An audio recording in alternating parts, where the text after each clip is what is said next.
Hi guys, we're all familiar with the Gemara in Masechet Shabbat, based on the pasuk V'Yisyatzvu B'Tachtis Sahar, that Bnei Yisrael were under the mountain. As the Gemara in Masechet Shabbat tells us in Daf Hey, Kadosh Baruch Hu Kafa Alein Har Kegigis, that Bnei Yisrael didn't have a choice; they were forced into accepting the Torah, and if they didn't accept the Torah, they would be buried right there. Sham Tehei V'Raschem.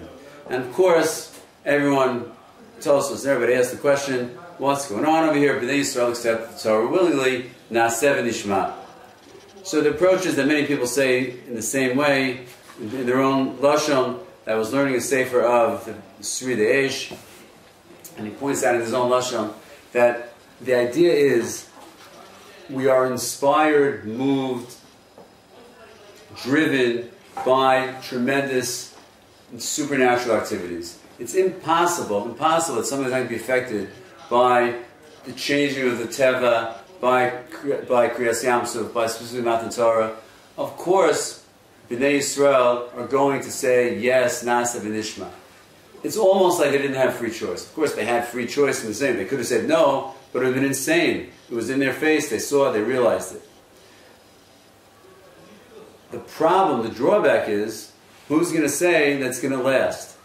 When you're inspired by something that comes from the outside, okay, it's amazing and you have no choice. But when the inspiration is no longer there, then you may not accept the Torah.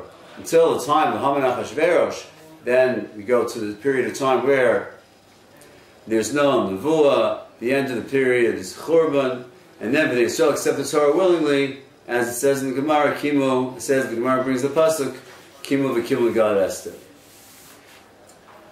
Rav Weinberg in the Sri Eish explains a very enigmatic Gemara in Masechet Sanhedrin.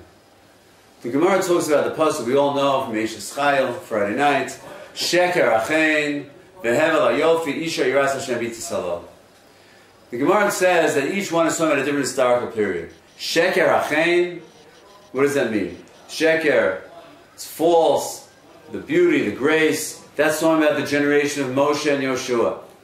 Hevel Hayofi, the futileness of beauty, that's the generation of Chizkiah. Oh, in other words, those generations weren't as strong. But Yiras Hashem Itisalo, what's the generation of Yiras Hashem that we find so praiseworthy? That's the generation of Rabbi Yehuda of Rabbi Eloi. Rabbi Yehuda of Rabbi Eloi was the famous time of Rabbi Yehuda, time of Rabbi Akiva, that 6 Talmidim each, they cover themselves with one talus. One talus means one like a blanket. They couldn't afford clothes, and they couldn't afford enough warm clothes. They couldn't afford heating, and they would bundle up and learn Torah. What's Pshat in this Gemara? We know that in time of Chizkiyahu, every kid from Dan to Beersheba was baki, was expertise. They knew the Torah so well.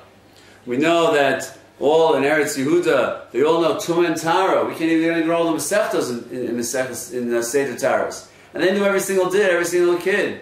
So the generation of Chizkiyahu Melech was Hevel Hayofi, the generation of Moshe Rabbeinu, Sheker Achein. Explains this through the Eish very beautifully. The time of Moshe, we explained already, the open miracles. Time of Chizkiyahu, in addition to the miracles they had, you have Chizkiyahu Melech, he was so looked up to. People were so inspired, they were moved by this great leader. The leader is ecstatic, so the people fall in suit. Things could change. People can fall if the leaders are different, if the inspiration is different, if the miracles are different. But you come to the generation of persecution, the generation of total abject poverty, and still the Mesiras Nefesh for Torah is so great. Wow, that's Yiras Hashem B'Tisalo. It's from the inside. It's immutable. It's there and it's everlasting.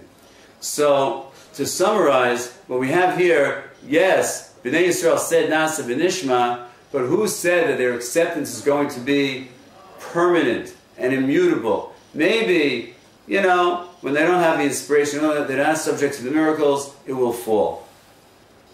Now we all spent a lot of period in yeshiva. We were inspired, we were moved, we were close physically, we were close to the Makom Mikdash, we were close to our Rebbeim, and it doesn't always last. Maybe, our connection to Torah, to mitzvahs, maybe a little bit weakened sometimes, and we have to regenerate, and regroup and reaffirm our commitment. One great opportunity of doing that is to join in the Shabbaton in a few weeks. I'm not going to be there. I'll be thinking of you guys in Eretz Yisrael. But you have the great opportunity with all the Rebbeim to meet for Shabbat between Purim and Pesach. I hope that everyone joins Rabbeinu and the other Rabbanim to be mischazek, to have. I wish everybody an amazing Purim, and looking forward to a great Pesach. Hatzlacha Rabbah, Kol Tov.